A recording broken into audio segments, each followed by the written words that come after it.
Hi, guys, and welcome to Uncle Scott's Pancast. We're having a conversation today with Jed from Cook Culture. Let's welcome Jed in. Hey, Scott.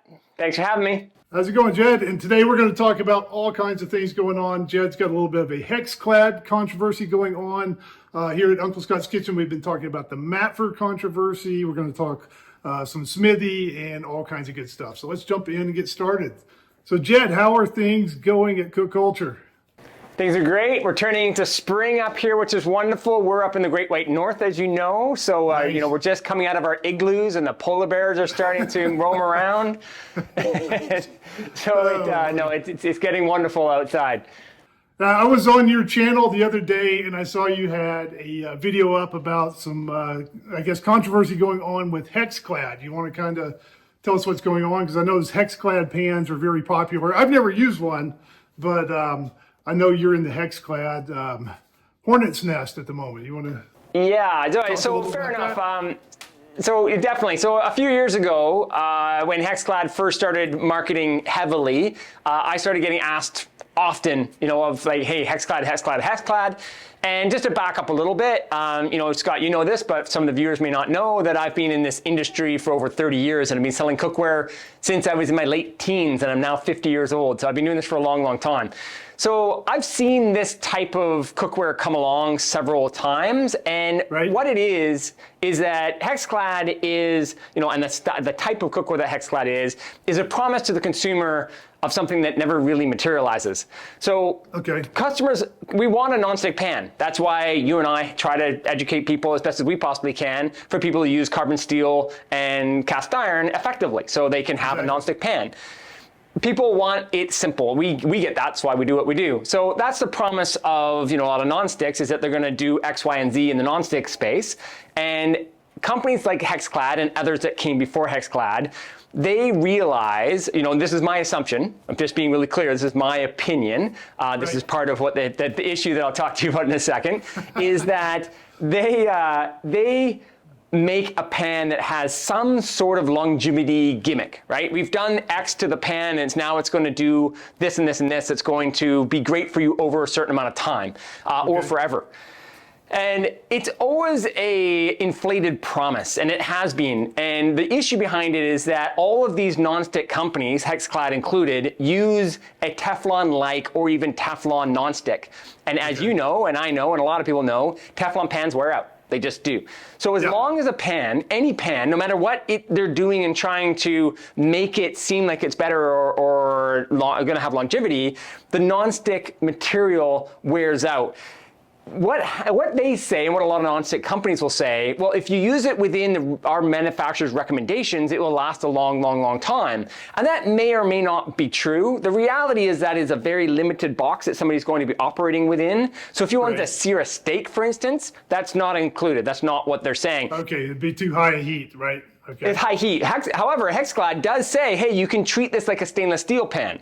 So they're kind of taking that kind of opening the parameters, which is great, but the PTFE nonstick with that high heat constantly will break down and it will wear out. That's just a proven fact of science. I've talked to, as you know, polymer scientists in the past, and I have done my due diligence to truly understand if there's anything in that space that has any true longevity. And none of it so far, with the limitations of science, have delivered us a nonstick pan with a coating on it that has longevity. So that's just the reality of that. And so when a pan like Hexclad comes along with their promise of, it's a revolutionary pan, that's a big promise of theirs. And it's a generational pan is a big promise of theirs. These are promises that they are trying to sell to the consumer today that aren't going to have any legs. They're not going to stand up over time because we know their main ingredient, that is the nonstick coating, will wear out, in a year, 10 years, 5 years, whatever it happens to be. It's nothing like buying a carbon steel or a carbon steel or a cast iron pan. Yeah, exactly. Right? And so that's just what it comes down to. How did you get in? What's the hot water? What's the hornet's nest that you've been in the last couple of weeks here? Okay, so when I made my first original video, I try to be as clear as I possibly can. I'm a wordy person and I talk maybe a bit too much, but I try to be as clear as I can using as clear language, because if I'm trying to sugarcoat anything to try to make it seem that I'm being unbiased, it's not clear, I feel. And I'm very biased in this space. I know clearly that PTFE coated nonstick cookware is going to turn into garbage. That is something that I know, like, it's going to be, the sun will come up tomorrow. Like that, I know it clearly, right? And so I was very, very clear, and I was very, very pointed in my video. And Hexclad took major issue to it, that they got their lawyers to send a letter to me that was, multiple page letter explaining all the things that I had done, that, was basically creating stories about them to sell more of my own cookware. They were very clear in their position that I was positioning that theirs was bad and mine was good, even though I never mentioned any brand. I wasn't even trying to promote or sell anything in that video or any other video ever about Hexclad. Because that's Well, are you worried about it? Do you think there's anything to it? Or are they just trying to rattle your cage and get you to shut up? Or do you think there's for sure that? So I absolutely went to my lawyer, like, as I did my due diligence, and he was just like, this is your opinion. This is straightforward, your opinion. You may or may not have been as clear as you could have been to state that this was absolutely your opinion, but you were also clear that you had stated that you had industry experience and that you are obviously a professional in this space, being, you have a YouTube channel, you have retail stores, you've been doing what you've been doing for so long. So he was like, this is, they could spend a lot of money and come and make your life miserable if they really wanted to, but, how this is going to play out seems like it would be an extraordinary amount of work for them. And, I kind of miss the, I should be smarter about the Hexclad. I saw it, and I saw it had non-stick on there, and I'm never interested in non-stick, so I just blew it off and never even paid any attention. I never got one. Sure. But I know that from a YouTube video perspective, people have done videos on these Hexclad pans that got millions and millions of views. So I should have probably been a little bit smarter and at least gotten one and tried it, but I just the reality though, Scott, is that, I think your viewers appreciate you for being who you are, and you clearly, you've always just said, I don't deal with nonstick, and you just, that's a line for you. So, exactly. Fair enough, and I think enough people have done it. I think Chris Young had done probably one of the best videos out there on it, where he bought a set and it didn't perform for him whatsoever. America's Test Kitchen just thrashed them in one of their top 10 worst products of 2022 or 2023. And just gave it horrible reviews. So, Hexclad is their own problem now. In simple terms, it is a Chinese-made nonstick cookware that they have a longevity gimmick. They've put it into a pretty package and brought it to America, and they're selling it for a ton of money. So I'm not talking about Hexclad specifically. In general, one thing I've learned in cookware is a lot of times the most high-quality products, they for whatever reason they don't market them as well, and a lot of times there'll be a mediocre product with a ton of marketing that just just sets the world on fire. And the simple way this works, the simple way it works for us in what we do, Scott, is that companies like Staub or Le Creuset or Matfer that we're talking about today, and any of the companies that are making something of a certain quality in Europe, or say, high-end Lodge cast iron made in America. These are companies that have invested a lot of money, and they have a lot of costs, and they have higher wages, and the margin that they have left over to spend on marketing is not very large. It's a small amount. But if we go to China, if Scott and Jed went to China and bought a $5 pan and had some fancy story and bought it and promoted it on our website and put it in a fantastic package and sold it for $150 a pan, we're making $145 in profit on that pan. Maybe we should write that down if these Pancasts don't take off. That may be a good plan B. Fair enough. Okay, I'll write down that business plan for us. But that's simply what it is. So I buy things from China. I get certain bits and pieces that I sell that we have that I can then deliver for a fantastic price, and we sell a lot of them because I can sell at a good price. But I see people doing exactly the same thing. I see them on the American market, and I see them in a fancy box, and I'm like, hey, that's that item that I know from Alibaba or wherever it is. Exactly. Sometimes I'll go to Alibaba and I'll search for a brand, and you can see all the copies, and they get one and they slap their name brand on the box. 100%. Yeah, they paid crazy. $2 for it, and now they're selling it for 99 in America. You know, and it's got lots of video in a box, and they've done their work with it, granted. But once they get to scale, their margin is huge. And so. Getting to how that marketing works for a company like Hexclad, how do you think you attract Gordon Ramsay? Simply. You're making so much money, right? And he comes and he's like, holy crap, you guys are making a lot of money here. How about I come along and start selling this cookware for you and you give me a bunch of that money? It's simple economics. Gordon Ramsay's not doing it because he thinks this is the right cookware for most people. He's not doing this for the love of people's cooking. He's lining his pockets. It's as simple as that. And that's, good on him. Like that, he's a businessman. He's, to me, making money. So I'm not holding that against him. I'm saying it's a bad thing. I always remember the old George Foreman grills. I think George Foreman, he was no chef, but he fit. It was a good fit. I heard he made $1 zillion, and I liked it. Actually, it worked pretty well. So sometimes 100%. It works, and sometimes it doesn't. And good on you for that, and that's great. The thing that I just really want people to understand is that that's the marketing of that type of item. So when you're in Costco and you see Hexclad, or you're wherever online and you see Hexclad, it's good to just understand, I'm actually going to buy an inexpensive item here and pay quite a lot of money for it, and I'm buying into the hype, and if you buy it and you're happy with it, that's your choice. But if you're thinking you're getting something of a higher quality because of the marketing of it, then you're kind of being duped, right? And so it's just good to understand. That's all. Yep. Right. Yeah. So basically, to answer your question, Scott, I'm not concerned about it. If they want to come after me, I'm happy to fall on the sword here. I want people to know I'm going to keep talking about this issue. The latest video that I put out to explain this, which has been a very popular video, the support that our community has given us has been incredible. Incredible. I've got people that are like, start a GoFundMe and we'll fund your legal campaign. Just like, it's amazing what I hope it doesn't get too stressful. So let's see. No. It's I actually like it. Kicking the hornets nest. I'm happy with it. I want more and more people to know that they have the choice in which you and I promote each and every day.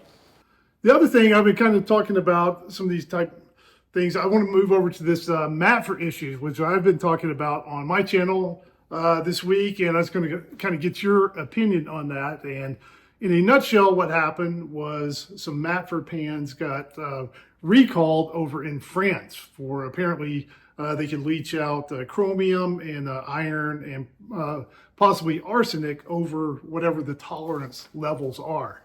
And what happened was, we're talking about the community that watches your channel and my channel. There's some forums on Facebook and Reddit where people have been talking about this. And some of those guys sent me some links to it, and that's how I heard about it. And of course, it was in French, and I had to get somebody to help with the translation and all that.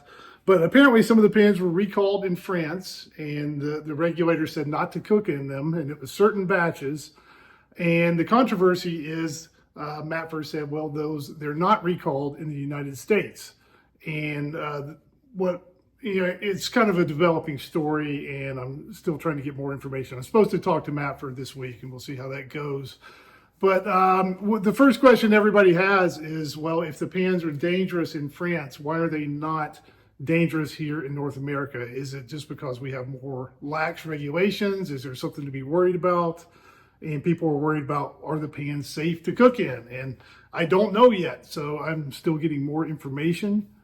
But what I want to know is, are these kind of harmful elements, are they present in many types of cookware, cast iron, stainless steel, on, and there are tolerance levels, or is there something more specific to this one batch with Matfer? Did they just happen to get unlucky and they got dinged? Is this a wider problem or is it a narrow problem? And I don't know yet. And I was just going to see what you think about, metals in cookware and cookware safety. And what do you think about it? So over the years, there's definitely been, a lot of issues that have come up, and regulations have gotten better and better. In enameled cast iron, some colors can have different sorts of heavy metals in them other than other ones can. A lot of time, the cherry color in cast iron, enamel cast iron, can have more cadmium than in, say, blue or is in yellow, and that is an issue. Unfortunately, these things are tested periodically, and they need to be tested by the manufacturer because it's one of these issues that they're at risk, right? So, like right now, Matfer is dealing with a bit of a. I got a cherry. Yeah, there you go. Yeah. That color right there. That is actually the most popular color that Strobe makes. Yeah. And so the issue which Matfer is dealing with is the issue in which all of these companies are always trying to push off. So they put their own pans in for testing and then they submit their testing. And this is the way in which the industry works in North America. And this is why you can have Teflon type companies having more toxicity in some coatings than others because they may or may not be tested. The risk that they're taking is that if somebody does some sort of investigative reporting and somebody pays to have them tested and they found that they were doing something wrong, then they're going to be opening themselves up for a whole bunch of problems, which we've seen in the past. Do all the companies submit their own pans for testing? Do you know how it works, or yeah, do the well, regulators go around? It's almost like a tax audit where I was talking to Peter Huntley from. I was talking to Peter Huntley from Stargazer because when you and I were first talking about this, I reached out to Peter. Yeah. Peter Huntley is probably one of the most technical, geeky guys that I know when it comes to the cast iron space and the metallurgy of the whole thing. And he was fascinated when I told him about this. He's like, hey, I haven't heard about this yet. I'm going to look into it. But he was saying that they don't test every batch, but he gets his pans tested often. So they are self-regulating all the time because they're dealing with a third-party foundry, and all of the makers will be, and where they're getting the metal from, and then it's up to them to make sure that they're doing what they should be doing. So it does rely upon the manufacturer to be doing their testing. And it seems, though, what you found out is that in France there is a government regulation or a government body, maybe it's the EU or whichever, but there's somebody that's doing, I guess, tax audit type random testing. Yeah, who knows? I've got a bunch of questions into Matfer, which I haven't heard back from yet. I've swapped email with them, but I haven't done well, I'm sure they're I understand. They're probably, exactly. So I don't know if they're going to answer all my questions. I sent them a list of 22 questions today, some were from me, and I also asked the audience what they wanted to know. So I sent them a bunch of questions, and I told them, if they want to come on for an interview or a video or send me written responses, whatever they say, I will get the information out there. So well, I think who knows what's going to happen. I think your main question that you had that I thought was the most poignant is this a difference between the standards of Europe, or is this the way in which we do things in North America? Yeah, that's one of the big questions. Yeah. Absolutely, right? I'm sure our food regulations are more lax here. I'm sure. I know with food colorings and on and on and on. Absolutely. We're a little bit more lax. And GMO issues and so on and so forth. Absolutely, there are a lot more tighter regulations in Europe for sure. So the question then is it a big deal or is it not a big deal? So that's what I don't know yet. I do know on Matfer's website they said they stand behind the safety of the pans. So they're standing behind them, at least in North America. Yeah. And we'll just have to see. But I think anytime that we hear that there's arsenic in something, arsenic is a scary word. I think it's scarier the word than in reality. Hopefully, I mean. Yeah, maybe. There's chromium in it. Of course, there's chromium in it, right? We know that, but. I don't know the difference between what arsenic, a small trace amount of arsenic does to me compared to a small trace amount of chromium, right? And I get all this from the internet, but there's arsenic in apples, there's arsenic in brown rice, there's arsenic in the steel to begin with. And that's what I want to drill down if I can get the information from Matfer to know, did they get a bad batch of raw material where this stuff was really out of whack, or is this kind of normal for everything? And my hope is that it's a specific problem that can be fixed. I hope it's not in general for all carbon steel, because that would be bad for. Yeah. We've got so many people to change from Teflon to carbon steel. If carbon steel all of a sudden gets a reputation for not being healthy, then what do you got? You got to cook in something. That's the other thing I totally. You do. And I've got charcoal in the garage. I've got wood chips, and there's a Prop 65 warning from California. Just a little piece of wood. Supposed to be bad for you. And, cast iron, you get iron from the cast iron. My wife cooks in, if I could grab something real quick, these type frozen things. Yeah. And whether or not that's actually cooking something, if she microwaves one of those, well, it's a different debate. But she likes those things. You get the microplastics, and then Sure. you can get chromium from things. So you got to cook in something. We just got to figure out, like, is there a risk there, and is it like a real risk or not? So where you're going is perfect, Scott. I think it's absolutely perfect what you're doing. It's like, let's just find the tolerances. How can we help people understand? Of course, there's going to be these sorts of things in here. What are the tolerances? What's acceptable? What's safe? Right. And I applaud you for digging into this. I'm right here supporting you. Whatever I can do to help, we'll continue using my contacts, and let's get the information for the people. One thing I found interesting, they updated their facts or FAQs on their website, and they mentioned that the testing was done on unseasoned pans. That was very interesting. I wanted to hear more. I've always approached seasoning as, it kind of gives a little rust protection, and it kind of develops some non-stick properties, and it's nice looking, kind of develops some beauty of the pan. I've never really heard of seasoning kind of sealing in anything that you don't want coming out of the pan. So that was new to me. And I don't know. I don't know. That just makes me shake my head a bit, because it's like, well, I'm going to strip the pan one time, or I'm going to cook some with the tomato sauce one time. you're going to be kind of going up and down with your seasoning, right? It's not always going to be 100%. So exactly. What kind of risk? Like, what does acidic foods and iron do then? Like, what's going on there? And then what's the, like we were talking about the amount, like if you cook one time, is it bad, or do you need to cook 3 times a week for a year? And the other thing is, has anybody reported any negative effects, like real world? Has anybody gotten sick, or is this all precautionary? Right. So I don't know. Like I said, it's a developing story, and I just don't know. So I'm trying to find out, though. Fair. Good on you. Okay. Hey, hold on one sec. I gotta take the lid off my bread here. I'm making a video about the difference of making bread with a raw iron or enameled iron. Oh, really? I've got a new, beautiful, big Dutch oven from Victoria cast iron. They sent me one Signature Series 6-quart oven. And then I've got a Lodge 6-quart oven that I've been playing with for quite a while.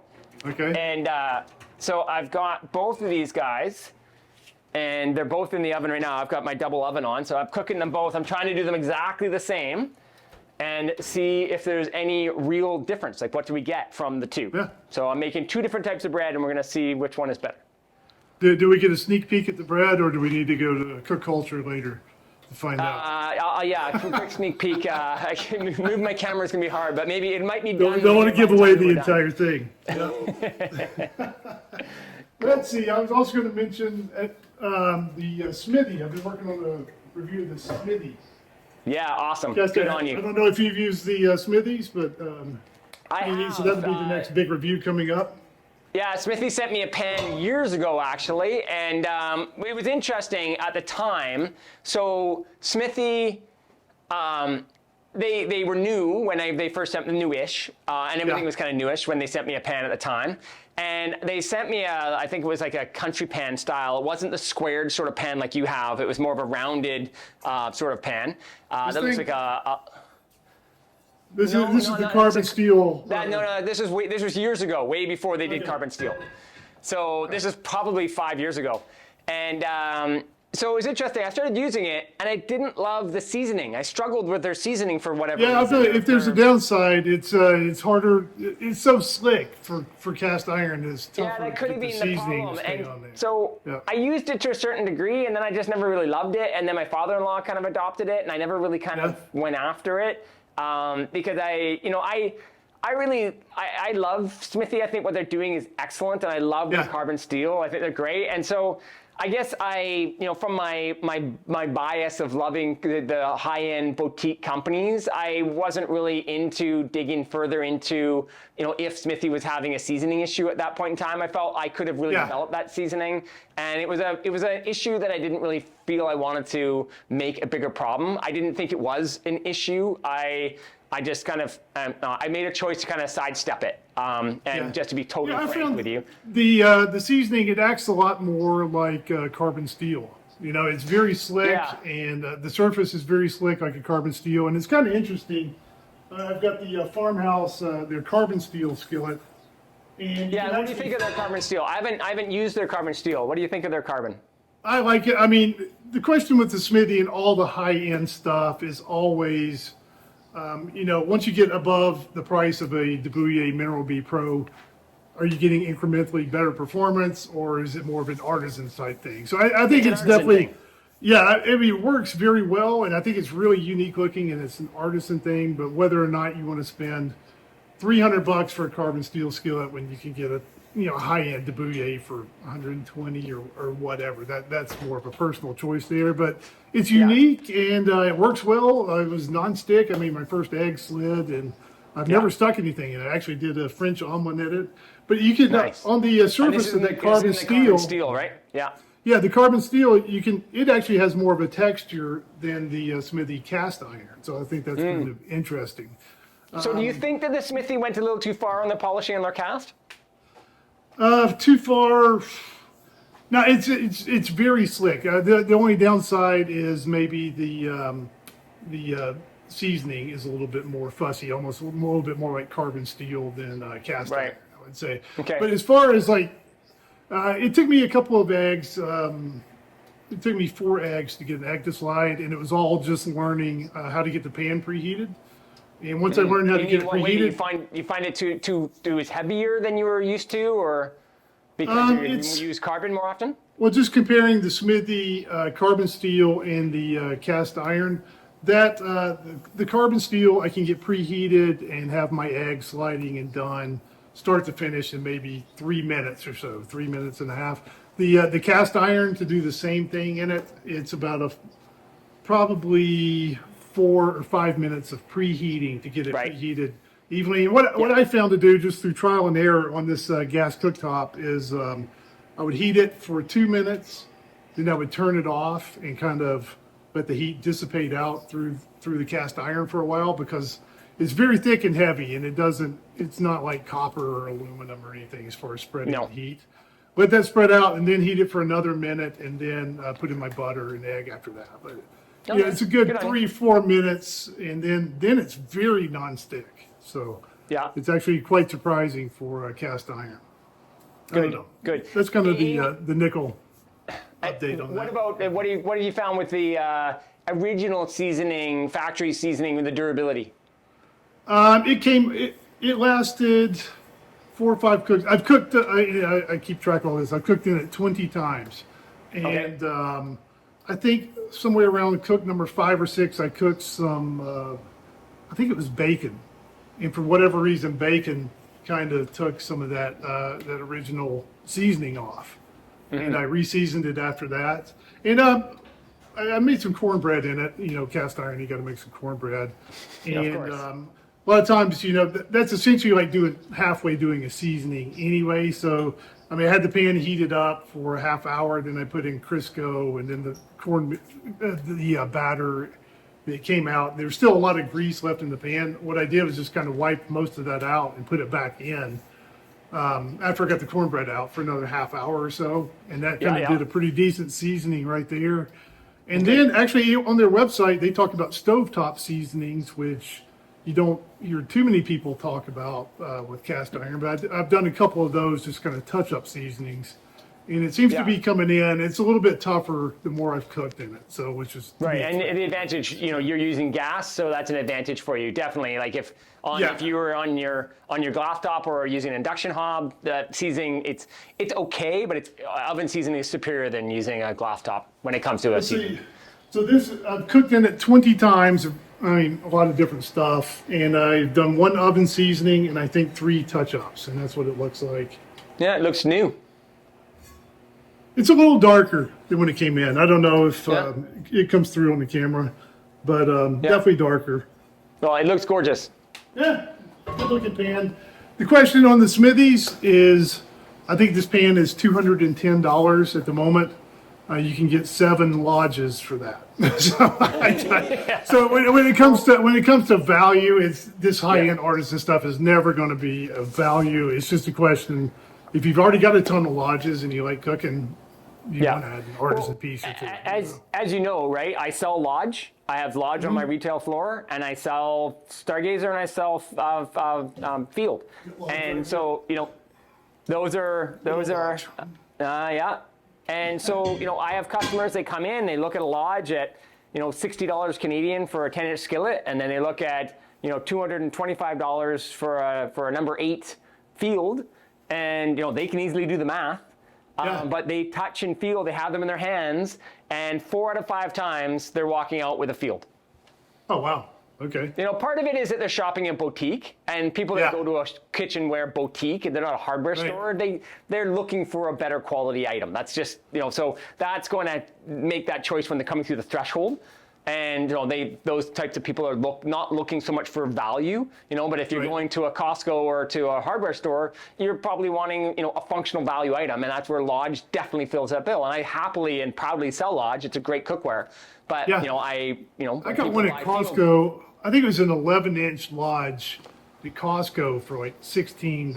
Of course, America, $16. Yeah. It's just like, how can you beat that? Yeah. I didn't even need it, but it's like Canadian. I gotta buy it. Yeah. It's crazy. Yeah, no, it's cheap as chips. And Lodge too. You got kind of the history. I'd have to run and go grab it, but I've got this probably 75-year-old Lodge pan. It's my great grandfather's, and you kind of get the heritage with it too. So maybe these Smithies and they'll probably be heritage pans, but might be a few more years before some of us die off and leave them to somebody. Hopefully, I guarantee you that there'll be heritage pans, but hold on to it for as long as you can there, Scott. Yeah, exactly. Yeah. Let's see. I think you had mentioned you've got some other. I can't remember what it was. Some granite thing. You and I, something that you and I had talked about at one point in time offline, and I think that it's an interesting conversation to have online because I talk to people about this all the time, and I know you've done this deep dive yourself, and I just kind of want to understand more of your opinion on this. Is to use a paste or not use a paste, right? So, like, full disclosure, of course, I make a paste and I sell a paste and I promote paste. Right. But I tell people all the time that, in my opinion, a chainmail scrubber is a have-to-have and a paste is a nice-to-have. So, what's your opinion on paste from the time that you've spent? Just because I have the gas stove and I've got a little thing of peanut oil right by the stove, I always just do stovetop seasonings just with oil and just wipe around with paper towel. But I've used some of the waxes before, and I can't remember. I used the Buzzy Wax, and there were another couple, and they seem to work well too. So, yeah. So I don't know. I don't do the oven seasonings quite as much. I think if I did the oven seasonings, that would be more what I would use that for. But do you do stovetop or burner seasonings with the wax? Well, I love doing an oven seasoning. I just love the overall look and feel that an oven seasoning is going to give me. But I'm on the daily. I'm going to be doing a stovetop seasoning, even with my induction hob that I use all the time. That's what I'm going to be doing for something because it's quick and it's easy and it's functional. But when I have the time to do a rotation of maybe getting 3 pans in, that look like, hey, they just need a little bit of work. I absolutely adore doing a 1 hour at a 450 degree oven. Yeah, I do that sometimes too. So yeah, it just depends. It just makes me happy.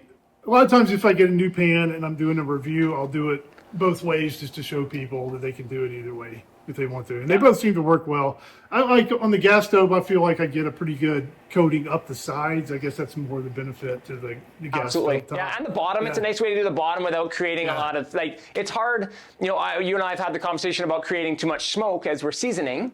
Yeah, that's the downside. Yeah, when you do the bottom of the pan, it's very hard to get away from getting smoke. And also if you're using a glass top, you're creating a lot of mass. Yeah. Right? So oven is superior for that. And I think it's kind of like going from point A to point B. There are lots of different routes you can go, and a lot of them work well. So I think it works. Definitely. Everything works. You just got to find one that works for your setup and pan and everything too. Yeah, I mean, do you season pans in induction? Yes. Okay. Yeah. Well, I'll do my initial seasonings if I'm doing carbon steel, whichever, always in the oven. But I will do post-seasoning on the induction, no problem. Okay. Now, I know we talked a little bit about inductions. I got to get an induction better than the one I have. And so that's a good question. You got that control freak. Is it wide enough for big pans? I shouldn't be. I should know what the answer to this. It's like a lawyer in court. I shouldn't be asking stuff in real time that I don't know the answer to. But yeah, for a good 12-inch pan, it works just fine. But you know, it'd be interesting to know. You know, I know you're thinking about the Vollrath between the control freak and the Vollrath. You know, it'd be interesting to know what viewers have to say. Do viewers, you know, what do people have out there? What would they suggest to you? Because I know that you're struggling with which one to invest in. You know, and I think the Vollrath would be great for you, but the control freak definitely has some nice functions. That's kind of the you know, one of my policies is I don't take a bunch of free stuff, and the downside is I got to pay $1,600 for a stupid Breville control freak. Man, I don't know if I'd rather have a big screen TV. And Well, control freak in Canada is like $2,200 for a single burner.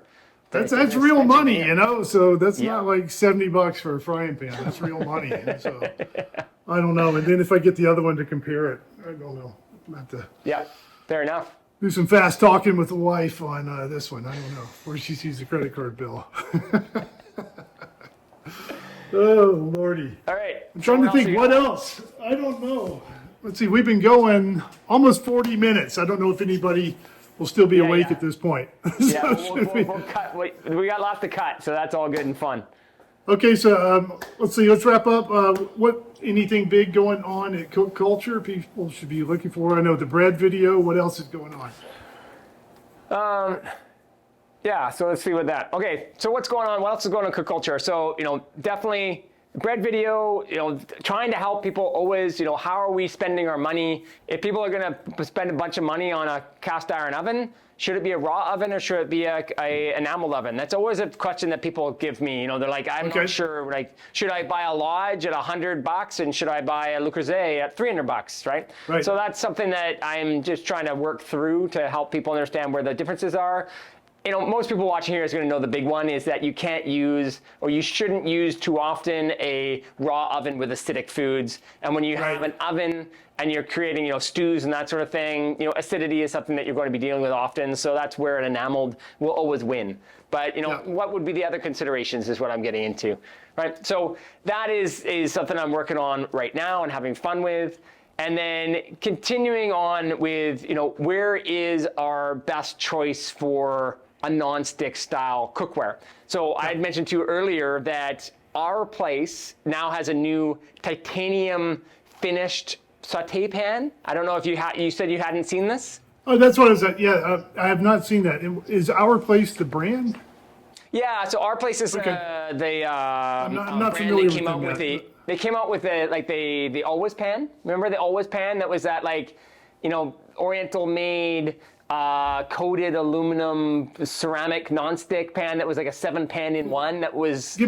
I should jump on these things. I seem to see these things and like you know, just ignore them. I would probably get a lot more views on YouTube if I would cover these type things. So it went in one ear, not the other. Yeah, or one eye. My main thing is that I just want people to know what they should spend their money on initially. Like, you know, where do I spend my money? If an Always pan that's saying, hey, here's a 7-pan-in-1 ceramic coated aluminum Oriental made pan, and it's the end all and be all, it's like, that's a really hard promise, right? How are you going to fall through with a ceramic coated pan? All ceramic coated pans wear out pretty darn quick, all of them. So, and that definitely happened. You know, Always pans came on the you know, Instagram and on Facebook, and they were everywhere, and they had lots and lots of reviews, kind of like what Hexclad's doing right now. They kind of blew up, and then they just fell off a cliff because people were like, oh my God, these things are garbage. And their business fell away. So now they pivoted to a cast iron pan, which would be a very, very hard place to penetrate because, like, what are you selling against who, right? Like, how do you make a space in that market?